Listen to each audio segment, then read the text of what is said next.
They say time heals all wounds, but time alone doesn't heal anything. It is what you do with the time that determines whether you heal or simply learn to hide the pain better. Inside Cell Block D of Kirikiri Maximum Prison, a man who once stood behind a pulpit now sat behind iron bars. His title was gone, his reputation destroyed, his freedom taken. But the most dangerous prison wasn't the one made of steel. It was the one inside his own mind. Pastor Jonah had been many things in his life. A son, a student, a preacher, a leader, a predator, and now, a prisoner. The courtroom had given him 30 years. But his conscience had sentenced him to something far worse. Every night, the faces came back. Tade's face, Mrs. Joy's face, and the faces of others he had never been caught for. Faces he had convinced himself didn't matter. Faces that now he could not escape. Pastor Jonah stands and walks to the small barred window. He stares out into the dark prison yard. His reflection stares back at him in the dirty glass, a ghost of who he once was. I used to tell people that God sees everything. I used to preach about divine judgment. I used to warn them. But I never believed it would find me. He turns away from the window. Slowly, his eyes fall on the dusty Bible in the corner. He stares at it for a long moment. Then looks away. Not yet. 6 months into his sentence, something happened that Pastor Jonah did not expect. A prison outreach team arrived, led by a quiet, unassuming man named Pastor Emmanuel. A small group of inmates sit reluctantly on plastic chairs arranged in rows. Some look bored. Some look hostile. Some stare at the floor. Pastor Emmanuel, a gentle, gray-haired man in a simple white shirt, stands at the front. No fancy suit. No large church banner. No performance. Just a man. And a Bible. Pastor Jonah almost didn't attend. He told himself he had no interest. He told himself he had heard it all before. He had preached it all before. But something he could not explain pulled him into that room. Pastor Jonah sits in the back row. Arms folded. Eyes down. I'm not here to judge any man in this room. I know what the world has already said about you. I know what the courts have said. I know what your families may have said. But I came today because God sent me to tell you something different. He said, tell them I still love them. Tell them it's not too late. Tell them the door is still open. A heavy silence falls over the room. Something shifts in Pastor Jonah's chest. He doesn't move. He doesn't speak. But something cracks. There is a man in this room today who used to preach this same gospel, who knew these same scriptures, who stood on a platform and told others about grace, while living a life that had nothing to do with it. And I want that man to know that the grace he preached to others was always available to him too. It still is. Even now. The cell is dark except for the dim glow from the corridor. Pastor Jonah sits on the floor, back against the wall. The dusty Bible is now in his hands. He holds it like something foreign. Like something he no longer deserves to touch. That night, for the first time in 30 years of ministry, Pastor Jonah read the Bible. Not to prepare a sermon. Not to impress a congregation. Not to manipulate or perform. He read it because he was desperate. Because he was broken. Because for the first time in his life, he had nothing left to hide behind. He opens to a random page. His eyes land on Luke 15, the prodigal son. He reads slowly. His hands begin to tremble. And when he came to himself, he stops reading. Those 5 words. He reads them again. And when he came to himself. Pastor Jonah slides from the edge of his bed to his knees. For the first time in decades. He is not kneeling to perform. He is kneeling because he has nowhere else to go.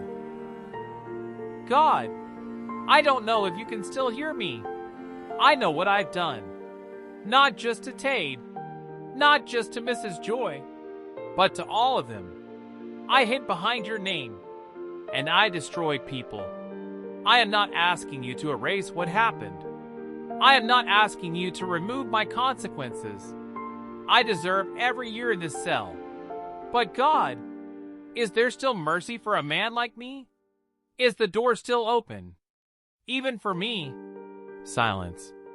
Then, a warmth, unexplainable, filling the cold cell like sunlight filling a locked room. No one saw what happened in that cell that night. No camera captured it. No witness recorded it. But Pastor Jonah would later say that in that moment, he felt something leave him. Something heavy. Something dark. Something he had carried so long. He had forgotten what it felt like to live without it. It was the moment a broken man met the God he had spent 30 years claiming to represent. For the very first time. 5 years into Pastor Jonah's sentence, a new president came into power. As part of a sweeping review of nonviolent and reformed prisoner cases, a list was compiled, asterisk. Names were reviewed. And Pastor Jonah's name was on that list. A government official reads from a document inside a formal office. By the authority of the Federal Republic, and in recognition of demonstrated reform and good conduct, the following individuals are hereby granted presidential pardon. When Pastor Jonah walked out of those gates, he looked different.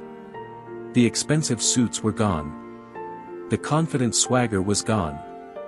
The title, the entitlement, the performance. All of it, gone. What walked out of those gates was simply a man. Quiet. Humbled. Grateful to breathe free air. And carrying something new in his chest. That he was still learning the name of. It was called genuine repentance. He stands outside the gates. No crowd. No cameras.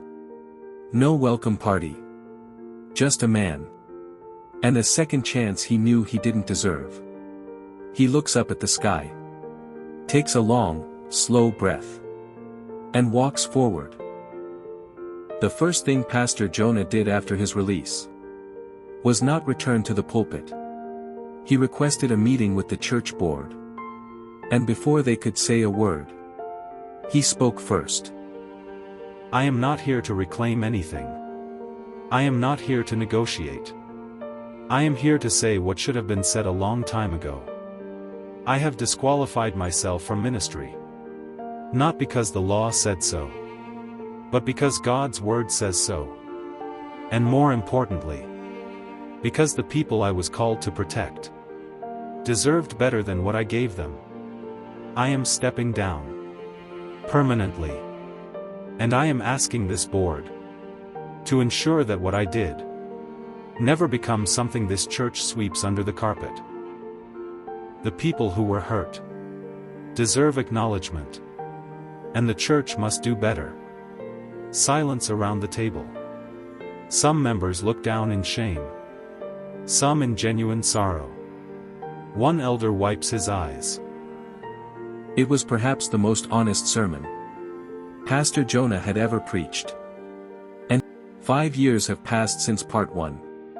Tade and Segan's home is warm, bright, and full of life. Children's drawings on the fridge. A Bible on the kitchen counter. The sound of morning routines. Tade is in the kitchen, humming softly when her phone rings. She glances at the screen. An unknown number. She answers. Hello. A long pause on the other end. Pastor Jonah's voice speaks at the other end. Tade, this is Pastor Jonah. I know you may not want to hear my voice. And I completely understand if you hang up right now. But I am calling to ask if you would be willing to meet with me. Just once. There is something I need to say to you. That cannot be said over a phone. Dead silence. Tade's hand tightens slowly around the phone. Her eyes close. Her jaw tightens. Old memories surface like a wave. The office. The door. The dark street outside the church. Segan enters the kitchen, reads her face immediately, and crosses to her side. He places a gentle hand on her shoulder. She opens her eyes. Tade responds. Where? Tade chose a public place. Somewhere open. Somewhere safe. And she did not go alone. Annabelle was right beside her. Just as she had been. On the night everything changed. Tade and Annabelle arrived together. Tade is composed on the outside. But Annabelle can see her hands. They are trembling slightly. I'm right here. The whole time. You don't have to say anything you don't want to say. We can leave at any moment. Okay? Annabelle said to Tade, and she nods. They sit at a table. They wait.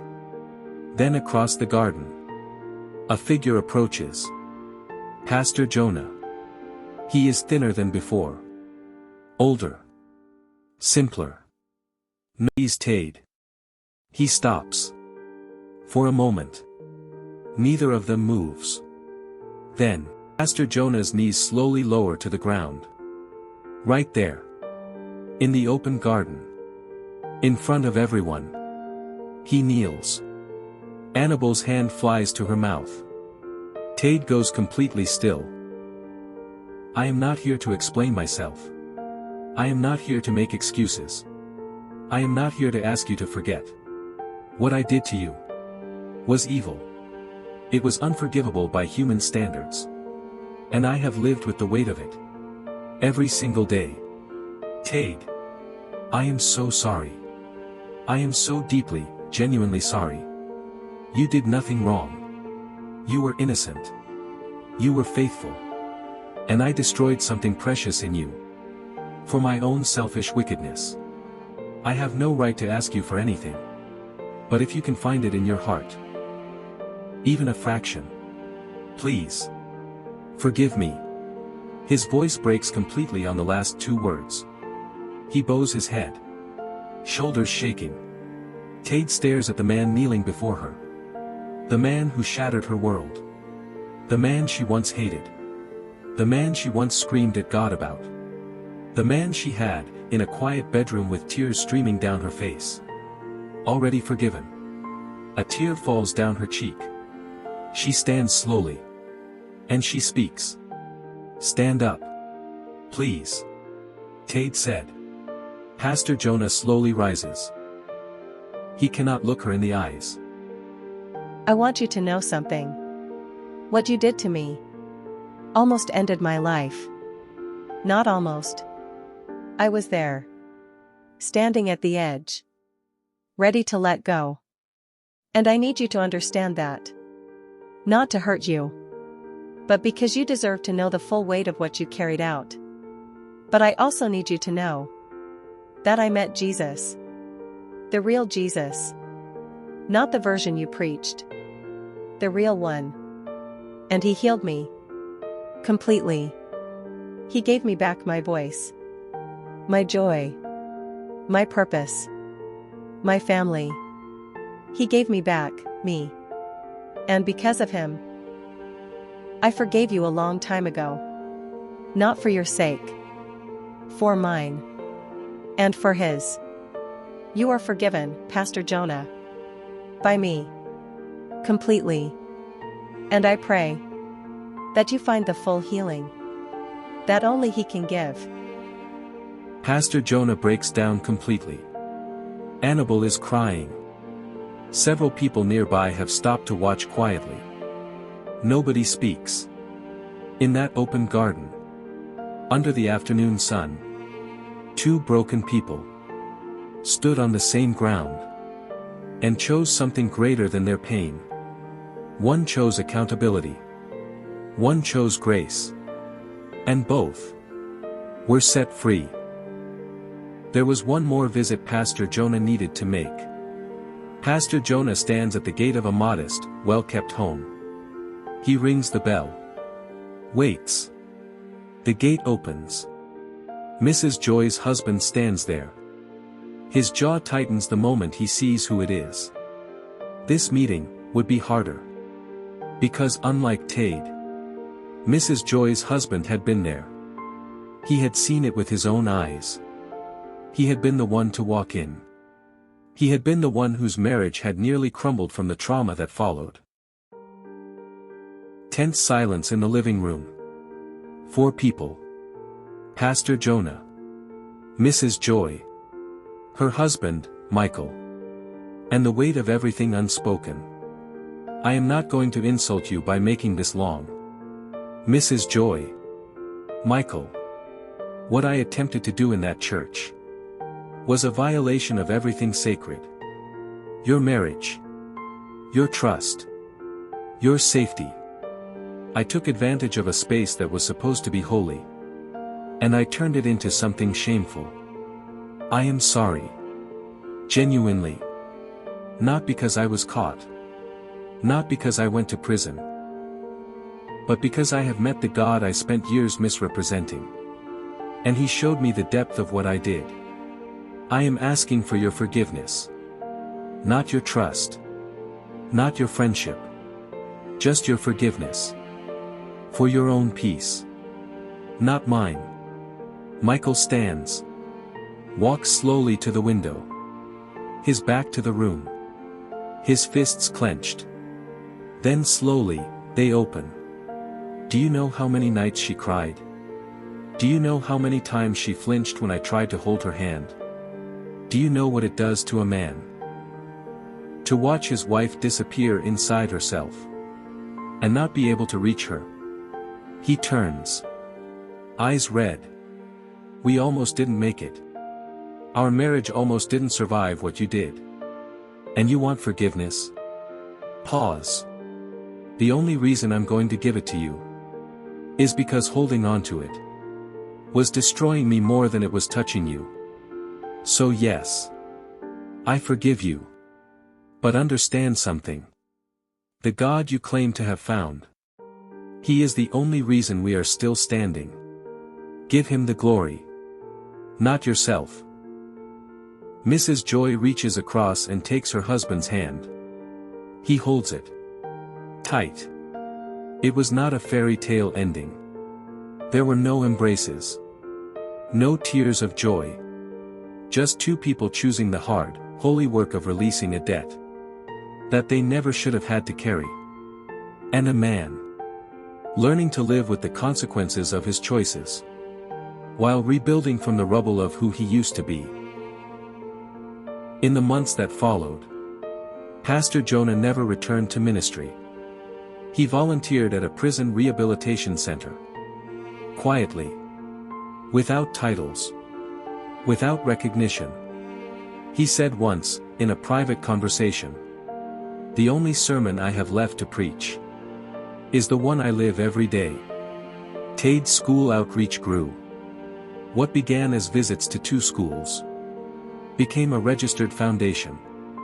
The Tade Foundation for Healing and Restoration. Reaching thousands of young people across 10 states. Her story, once her greatest source of shame, had become her most powerful weapon. Mrs. Joy and Michael, laughing together at a dinner table with their children. Mrs. Joy and Michael's marriage survived. More than survived. It was rebuilt. Stronger. Deeper. More honest than it had ever been.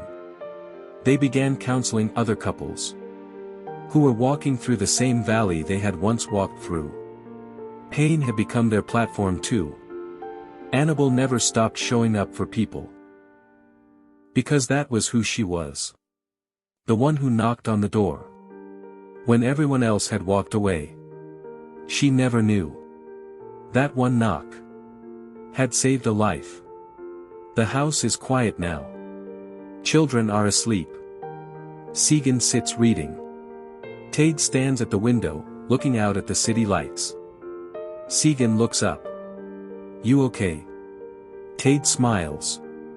The kind of smile that has been through fire and came out knowing something. Tade spoke. "I was just thinking. If none of it had happened, I would never have found my purpose. I would have maximized this pain. Somehow, I'm grateful to God for this experience, because I became a victor. And there's truly purpose in pain." If you've learned 1 or 2 lessons from this story, don't forget to like this video, subscribe to our YouTube channel, and turn on post notifications dim so you'll be the first to receive a notification when we post a new video. Share it so others who need healing can see it.